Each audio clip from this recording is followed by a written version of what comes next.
फर्स्टमा चाहिँ इन्फ्याचुएसन टाइपको भयो है, कुरा गर्दा गर्दै टेक्स्टहरू गर्यो, लेट नाइट टेक्स्टहरू गर्थ्यो क्या। फोनमा चाहिँ बेसी बोल्दैन थियो, लाज लाग्थ्यो दुईजनालाई नै एकअर्कासँग बोल्नु। अन्त टेक्स्टमा पुरा कुरा गर्थ्यो, रातभरि अब 1-2 बजीसम्म कुरा गर्थ्यो होइन। त्यहाँबाट अन्त त्यतिकै कुरा गर्दा आफै रिलेसनसिपमा आयो। पहिला सुरु यस्तो केही थिएन, पहिला सुरु एज अ फ्रेन्ड्स क्या, एज अ फ्रेन्ड्स हिसाबमै हामी बोल्थेँ, बेसी बोल्थिनँ पनि, तर धेरै कम्ती बोल्थेँ। तर त्यो कम्ती मोमेन्टमा कम्ती टाइममा नै लाग्थ्यो कि अब एउटा स्पेसल फिल क्या, मलाई मात्रै होइन उसलाई पनि सायद लाग्थ्यो होला, मलाई चाहिँ त्यस्तो लाग्थ्यो।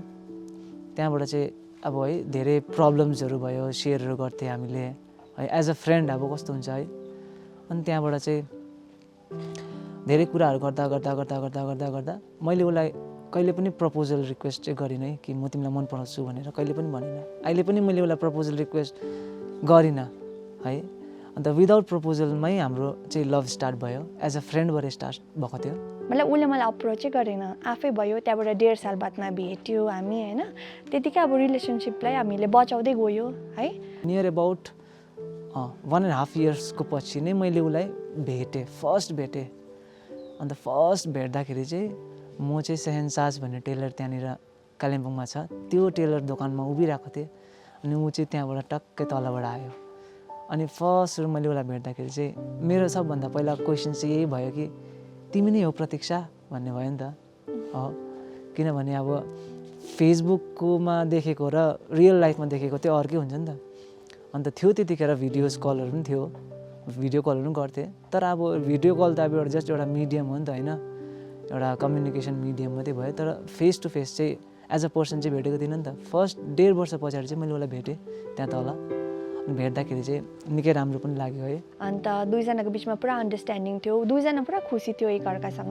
अन्त उसको सेन्स अफ ह्युमर पनि पुरा राम्रो छ होइन। अब मलाई म दुःखी हुँदाखेरि पनि हँसाइबस्ने हुन्छ नि, अब पुरा हँसाउँथ्यो। अब बाटोमा हिँड्दै गर्दाखेरि पनि के कुराहरू देखेर हँसाउने, म फेरि हाँस्यो भने नि कन्ट्रोलै हुँदैन हो।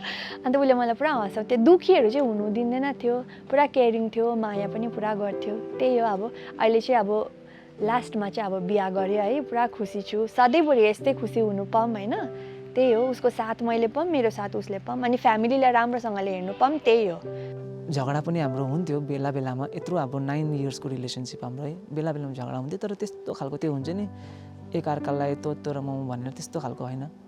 ऊ झगडा पर्दाखेरि मैले फोन काट्यो भने उसले मलाई कल गरेकै है। अनि म चाहिँ फेरि रिसाएँ भने चाहिँ म रिसाउँदिनँ कि, अन्त रिसाएँ भने चाहिँ अब कलै नउठाउने खालको क्या। तर उसले चाहिँ फेरि त्यस्तै साह्रो चुप्पो लागेर चाहिँ बस्दैन, कल गरेकै है। मलाई पनि अन्त उठाउनु कर नै लाग्थ्यो क्या। बिहाको कुरा चाहिँ मैले गरेको हो।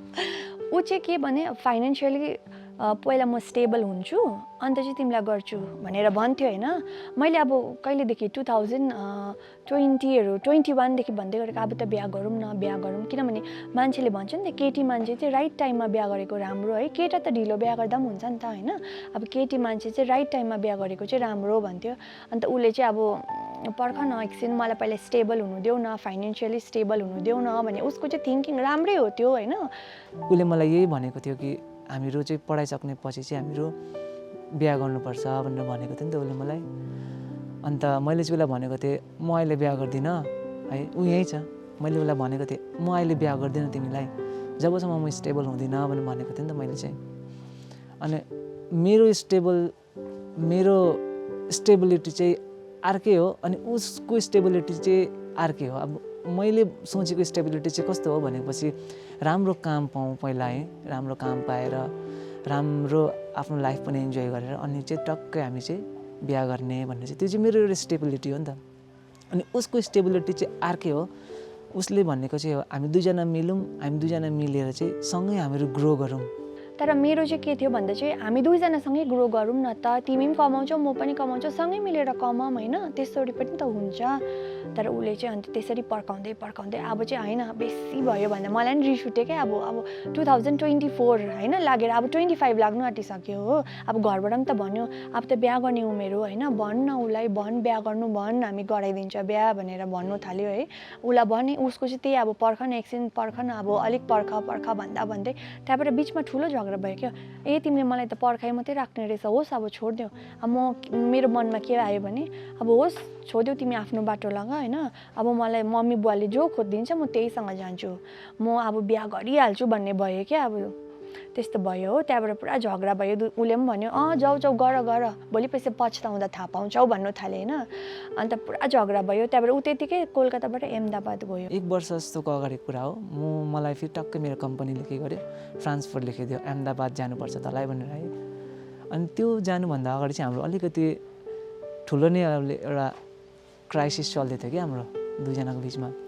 अनि हामी चाहिँ यहाँसम्म डिसाइड गरिसकेको थियो कि अब ल नि त म अहिले बिहा गर्दिनँ, तिमीलाई अहिले बिहा गर्नु छ, तिमी अब बिहा गर, म गर्दिनँ बिहा, अब के गर्नु, तिमीले मलाई पर्खिँदैन त पर्खिँदैनौ, म तिमीलाई बिहा गर्दिनँ भनेको होइन, म तिमीलाई बिहा गर्छु है, तर तिमीले मलाई अलिकति पर्खिनुपर्छ भन्दाखेरि चाहिँ ऊ रिसायो नि त। त्यति बेला चाहिँ उसले पनि डिसिजन लिइसकेको। अनि त्यहाँबाट चाहिँ म पनि त्यसो भए चाहिँ म पनि बिहा गर्छु, त्यसो भए चाहिँ मलाई घरबाट पनि प्रेसर गर्दैछ भनेर भन्यो।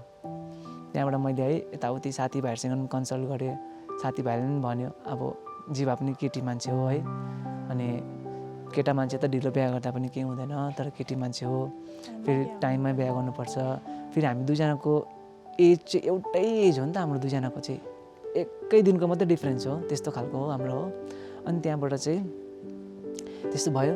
अनि त्यहाँबाट अहमदाबाद जानुभन्दा अगाडि मैले उसलाई भने म अब अहमदाबाद पनि जाँदैछु, यो चाहिँ एउटा राइट टाइम हुन्छ, अब यहाँ चाहिँ लाइफको हाम्रो टर्निङ पोइन्ट आयो, तिमी पनि बिहा गर्नु, अरूसँगै बिहा गर्नु, म पनि अब अहिले बिहा गर्दिनँ भन्दैछु, म पनि अब त्यहाँ कामतिरै अलिक भुलिन्छ मन पनि भनेर मैले डिसिजन लिएँ है। उसले पनि ल भनेर भन्यो। अब त्यहाँ चाहिँ अब हाम्रो दुईजनाको चाहिँ कम्प्रोमाइज पाराले नै अब हामीहरू बिहा नगर्ने, अब है हामी तिमी अगाडि बढ्नु काममै, म बिहा गरेर म आफ्नो अगाडि बढ्छु भनेर हाम्रो डिसाइड भयो। त्यो डिसाइड हुँदाखेरि चाहिँ हामी ल भन्दै भने त्यहाँबाट चाहिँ म अहमदाबाद गएँ। त्यहाँबाट चाहिँ जब चाहिँ त्यो डिस्टेन्स भयो नि, त्यहाँबाट चाहिँ एकअर्का मतलब भ्याल्यु बुझ्नु थाल्यो क्या। अब होइन त्यस्तो गर्नु चाहिँ हुँदैन थियो रहेछ भन्ने भयो। अनि म अहमदाबाद जानुको पछाडि चाहिँ फेरि त्यहाँबाट चाहिँ रियलाइज भयो कि होइन यो चाहिँ सबभन्दा ठुलो मिस्टेक रहेछ हाम्रो है भनेर उसले त्यहाँबाट फेरि मलाई कलहरू गर्यो, मैले पनि फेरि उसलाई कलहरू गरेँ है। फेरि हामी दुईजना फेरि बोल्नु थालेँ। फेरि अब है 9 इयर्सको रिलेसनसिप अब कसरी है भुलिन्छ। त्यहाँबाट त फेरि त्यही अब पुरानै माया फेरि अब आइहाल्यो है। त्यहाँबाट चाहिँ हामी डिसाइड गऱ्यौँ होइन हामी चाहिँ बिहा गर्नुपर्छ भनेर होइन।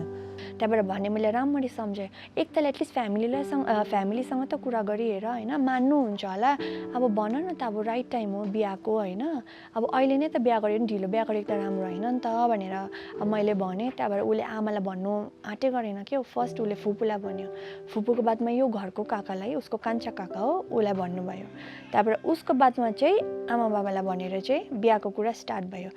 अब फ्यामिलीमा कुरा गर्नु चाहिँ सबभन्दा ठुलो टफेस्ट टाइम लाग्यो क्या मलाई चाहिँ, किनभने म चाहिँ कहिले पनि भोकल भइनँ नि त आफ्नो प्यारेन्ट्ससँग, मैले चाहिँ अब यो केटीलाई मन पराएको छु भनेर। म पहिल्यैबाट म के सोच्छु भने मैले गरेको सबै कुरा चाहिँ अब राइट हो होइन, किनभने म रङ डिसिजन लिँदिनँ, भले म टाइम ढिलो लिन्छु तर म रङ डिसिजन चाहिँ कहिले पनि लिँदिनँ भनेर म चाहिँ पहिल्यैबाट त्यस्तो सोच्ने हो नि त। मैले झन्डै भनेको 1.5 महिना जस्तो लगाएँ होला मैले घरमा, 1.5 महिना पनि बेसी मैले लगाएँ घरमा भन्नु। र मैले सबभन्दा पहिला चाहिँ कल लगाएँ, कसलाई भन्नु भन्दाखेरि चाहिँ हाम्रो फुपूलाई कल लगाएको थिएँ मैले, म भन्छु फुपूलाई भनेर। मैले 3 पल्ट 4 पल्ट जस्तो फोन गरेँ, फुपूले फोनै उठाउनु भएन। त्यो राति मलाई पुरा कस्तो भएको थियो क्या। आज चाहिँ म फुपूलाई भन्छु भन्ने, किनभने उसँग पनि अलिकति डिस्कस भइरहेको थियो। आज चाहिँ तिमीले भनेन भने चाहिँ म फेरि लु अब म रङ डिसिजन लिन्छु, म फेरि बिहा गर्छु भन्दै भने फेरि होइन।